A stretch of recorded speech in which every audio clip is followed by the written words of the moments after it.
सलाम, नमस्ते, सत श्री अकाल। मैं हूं रजा और आप देख रहे हैं रजाग्राफी का अंतरराष्ट्रीय प्राइम टाइम शो। एक वीडियो के अंदर दुनिया की तमाम बड़ी खबर आपके सामने है। पाकिस्तान शायद ऑपरेशन सिंदूर 2.0 का तलबगार है। शायद उसे चाहिए कि भारत पाकिस्तान की रेखा मिटाकर पाकिस्तान को अपने हिस्से में ले ही ले, या अब मौका है पाकिस्तान के साथ और खतरनाक लहजे में बात करने का।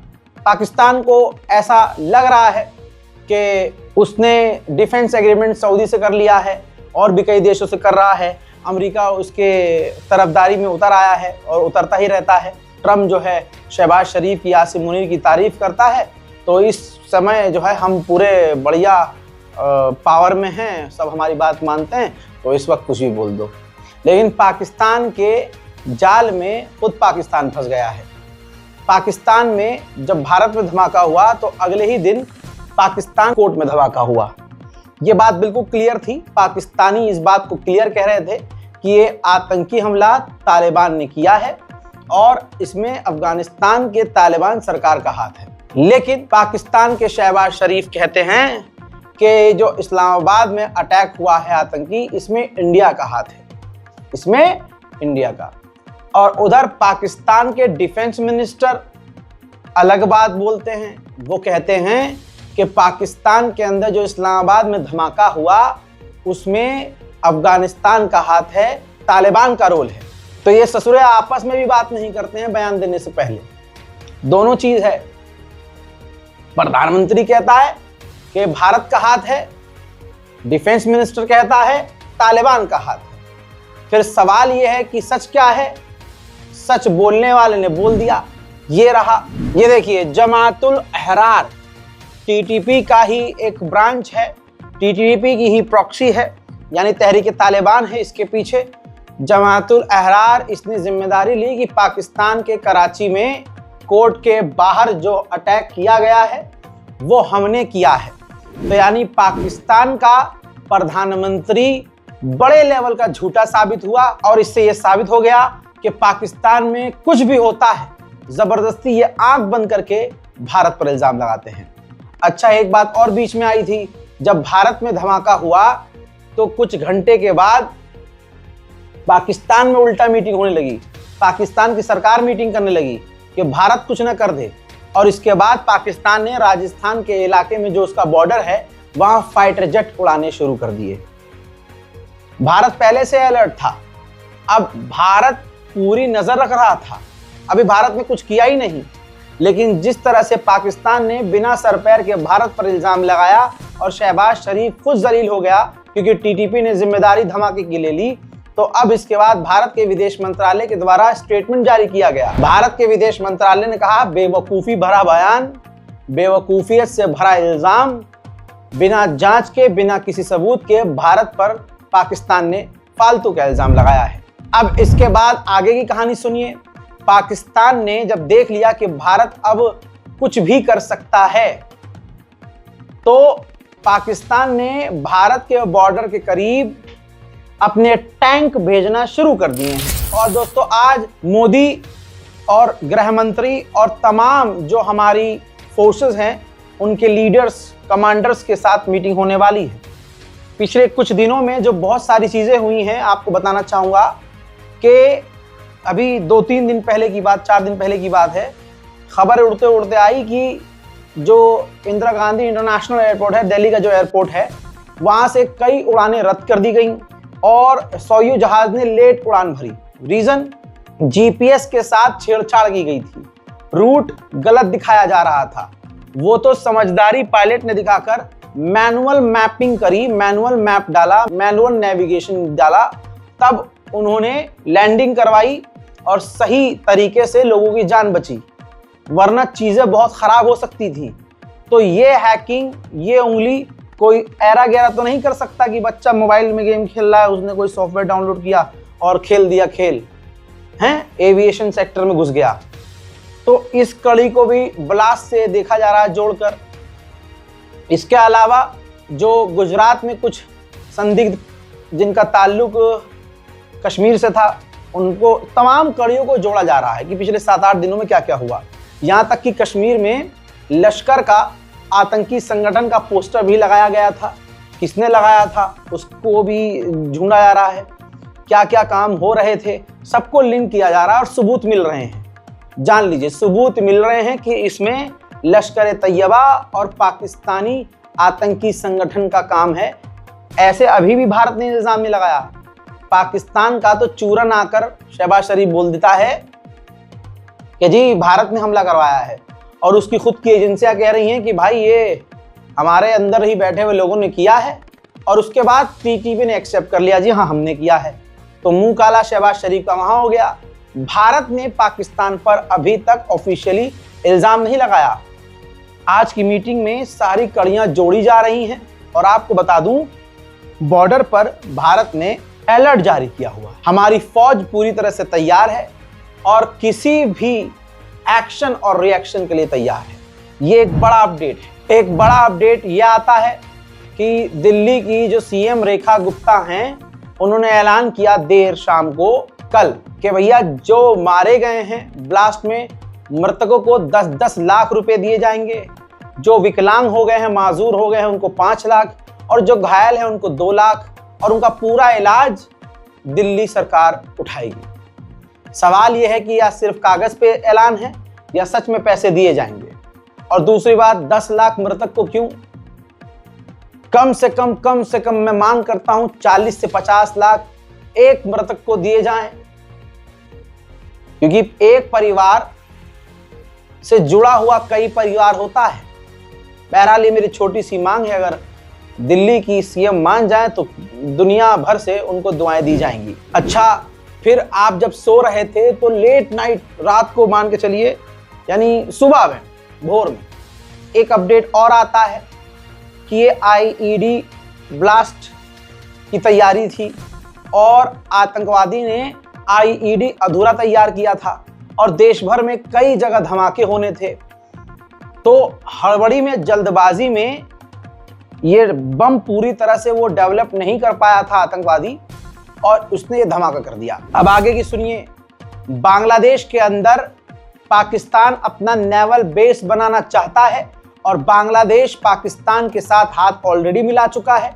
संभावनाएं ये हैं कि पाकिस्तान को बांग्लादेश अपने यहाँ नेवल बेस बनाने की परमिशन दे देगा। उधर मेरे दोस्तों, रशिया पाकिस्तान से किलस सकता है। पाकिस्तान के काम ही ऐसे हैं पापियों के। दोस्तों, रशिया का एक व्यक्ति जो पाकिस्तान के आईएसआई के लिए काम कर रहा था, सेंट पीटर्सबर्ग से गिरफ्तार किया गया है। वो रूस के कई इलाकों में जो रूस के डिफेंस सिस्टम और उसके हेलीकॉप्टर और हथियार थे, उनकी तस्वीर, उनकी खास जानकारियां हासिल करके रूस से बाहर ले जाने की कोशिश कर रहा था। गिरफ्तार करके रशियन इंटेलिजेंस ने जब इंटरोगेट किया तो उसने एक्सेप्ट किया कि वो पाकिस्तान की आईएसआई के लिए काम कर रहा था। रशिया के क्रेमलिन ने कंफर्म किया है कि व्लादिमीर पुतिन भारत जाने वाले हैं, जिसकी तैयारियां चल रही हैं। जो लोग कहते हैं कि झुकेगा नहीं साला और मोदी डरेगा नहीं, मोदी ये और मोदी वो, मोदी अलाना मोदी फलाना, सुन लीजिए। खबर ये है, बल्कि रिपोर्ट लगा रहा हूँ रॉयटर्स की, सबसे बड़ा सोर्स है, इससे बड़ा अखबार कहाँ मिलेगा आपको भाई। रिपोर्ट यह है कि सऊदी अरब, इराक, कुवैत से भारत ने तेल लेना ज्यादा कर दिया है और रूस से कम। यानी भारत में मूल्यों को गालियां पड़ी जा रही हैं, मूल्यों को कोसा जा रहा है, लेकिन मोदी जी अपने दोस्त से, रूस से तेल लेना कम करके मूल्य देशों से तेल ले रहे हैं। नेपाल की सरकार अभी भी खेल खेल रही है। जो जेन जी प्रोटेस्ट हुआ था उसमें बताया जा रहा है कि 76 लोग मारे गए। अब इस पूरी इन्वेस्टिगेशन में अभी जो चल रही है, 423 लोगों को गिरफ्तार किया गया है। हालांकि इसी सरकार के लिए प्रोटेस्ट किया गया था, लेकिन जिन्होंने इनके लिए प्रोटेस्ट किया आज उनको गिरफ्तार किया जा रहा है और उनको खोजा जा रहा है। मोदी जी ने आपको 15-15 लाख रुपए दिए या नहीं दिए, वह आप मोदी जी से पूछिए, क्योंकि मोदी सच्चे आदमी हो सकते, मैं मानता हूं दिए हैं, आप झूठ बोल रहे हैं। लेकिन मैं बात करूं ट्रंप की, तो ट्रंप तो भाई साहब खेल गया। ट्रंप ने ऐलान किया कि हर अमरीकी को 1.7 लाख रुपया देंगे, इंडियन रुपीस के साथ बता रहा हूं, 1.7 लाख। क्यों ऐसा ही देंगे? उनका कहना यह है कि टैरिफ जो हमने दुनिया भर पर लगाया है, इससे हमारा बहुत फायदा हुआ है, और जो टैरिफ का विरोध कर रहे हैं वो बेवकूफ हैं। और जिन्होंने साथ दिया, हम हर अमेरिकी को 1.7 लाख रुपीस देंगे। थाईलैंड और कंबोडिया का सीज फायर डोनाल्ड ट्रंप ने करवाया था, लेकिन आज थाईलैंड ने ऐलान किया है कि हम सीज फायर खत्म कर रहे हैं, क्योंकि कंबोडिया ने जो लैंड माइन बिछाई थी हमारे इलाके में, हमारे 2 सैनिक बुरी तरह से घायल हो गए हैं। लिहाजा हम अब कोई शर्त नहीं मानेंगे, कोई डील नहीं होगी। उधर चाइना ने अमेरिका को रेयर अर्थ मिनरल देना तो शुरू कर दिया है, लेकिन अमेरिका की हथियार बनाने वाली कंपनियों को वो रेयर अर्थ मिनरल नहीं दे रहा है। वो नॉर्मल किसी दूसरी कंपनियों को तो दे रहा है अमेरिका की, लेकिन हथियार बनाने वाली अमेरिकी कंपनियों को चाइना रेयर अर्थ मिनरल नहीं दे रहा है। हजरात, अजरबैजान से तुर्की के लिए उड़ान भरता है तुर्की का एक कार्गो जहाज, मिलिट्री कार्गो जहाज, जिससे हथियार ट्रांसफर किए जाते हैं। इस जहाज के अंदर 20 फौजी थे और ये हवा में उड़ते उड़ते ही न जाने कैसे 2 टुकड़ों में बट गया और जॉर्जिया में जाकर गिरा। 20 सैनिक सवार थे, 20 के 20 मारे गए हैं। यह तुर्की के इतिहास का काला दिन था। कई तरह की बातें हो रही हैं कि इसको इजराइल ने मार गिराया। भाई, उड़ता हुआ जहाज 2 टुकड़े में कैसे हो गया? क्या किसी लेजर वेपन का इस्तेमाल किया गया? कमेंट सेक्शन खुला हुआ है, आप अपनी राय लिख सकते हैं। आइए पहले उस वीडियो को देखते हैं।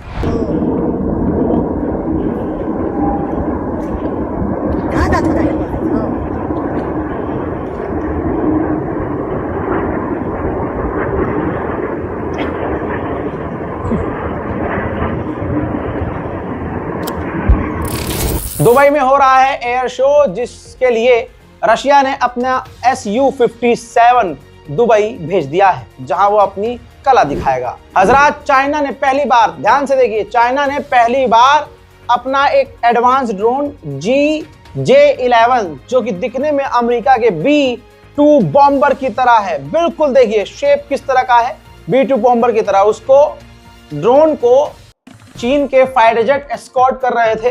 पहली बार चीन ने अपना ये ड्रोन दिखाया है। भारत में पुल गिरता है तो हम शोर मचाते हैं। डेवलप्ड कंट्री चाइना, भाई साहब, इसका जब माल ही चाइना का है तो गिरेगा ही। हजरात, चीन की आप कितनी भी तारीफ कर ले, लेकिन कहीं ना कहीं कच्चा ये भी है। कुछ ही दिन पहले जो चीन ने पुल बनाया था, वो पुल भरभरा कर गिर गया।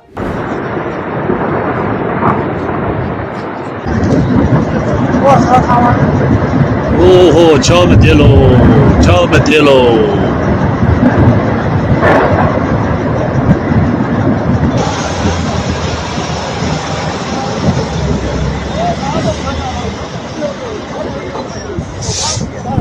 हजरात, भारत में मोदी जी के चेहरे पर खुशियां ही खुशियां हैं।